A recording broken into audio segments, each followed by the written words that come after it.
Palestinian wound by Amal Nurkis. This is Democracy Now!, democracynow.org, The War and Peace Report. I'm Amy Goodman as we return now to the family of Rachel Corrie.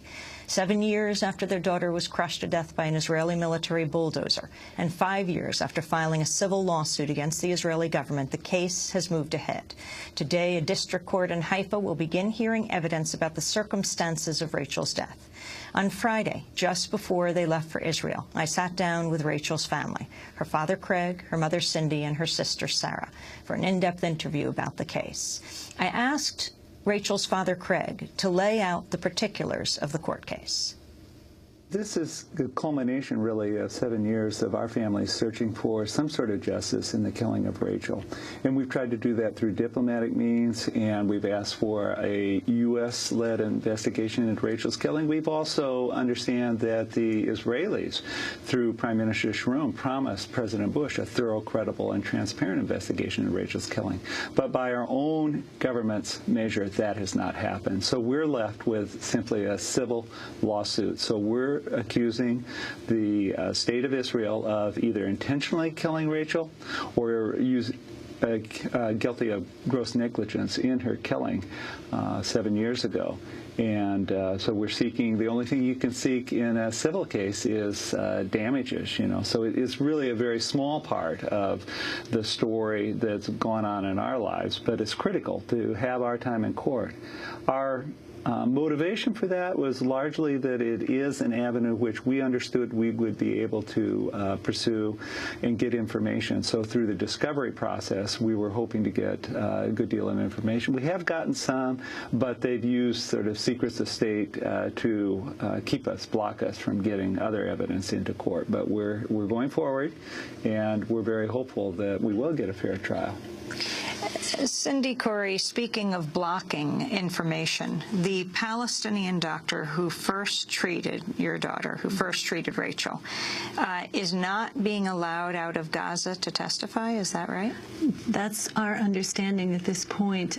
We were alerted by our attorney really about a week or so ago that the Israeli government seemed to be dragging its feet about having our eyewitnesses. We have 4 international eyewitnesses. There were 7 on the scene when Rachel was killed. 4 will be coming to testify.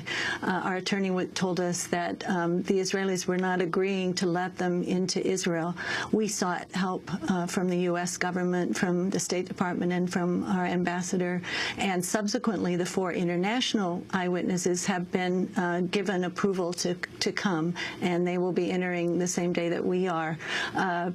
But the doctor who's in Gaza, who was with Rachel at the end of her life or soon after, who administered to her there in Gaza in the hospital, was called as a witness on our side, and the Israeli government has not yet approved entry for him. We've also could testify, we hoped, by video conference. That's what's been offered, and they have not agreed either to having him come into Israel or to testify by video conference.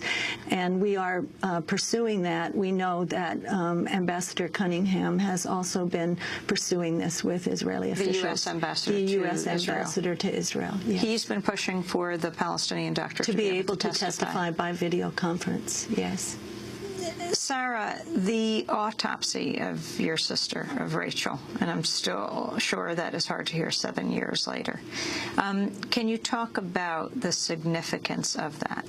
Yes. First of all, when Rachel was first killed, our family really didn't want to have an autopsy done. It just wasn't in our beliefs or wishes. And it seemed at the time quite apparent how she was killed. So the necessity of it didn't seem like it was necessary at that time. But my mother and father were in Congressman Baird's office, and were basically told that the Israelis would refuse to release Rachel's body back to the United States unless an autopsy was done. They understood through the State Department and Congressman Baird that there was some sort of court proceeding going on in Israel, and there wasn't a lot of information about that court proceeding, but they were allowed to give a statement of the family's wishes about the autopsy, and they did a written statement that said the autopsy could only occur if it was done in the presence of the U.S. embassy official, and also if it was performed by a civilian doctor. And that was placed in writing and signed and faxed to a Captain Margolin with the IDF. And what we didn't know is that the Israeli Defense Forces. And what we didn't know at the time was that Captain Margolin took that to the Israeli court and submitted it into the court record. And the judge granted the wishes and said that the autopsy could only occur with the U.S. Embassy presence and by a civilian doctor.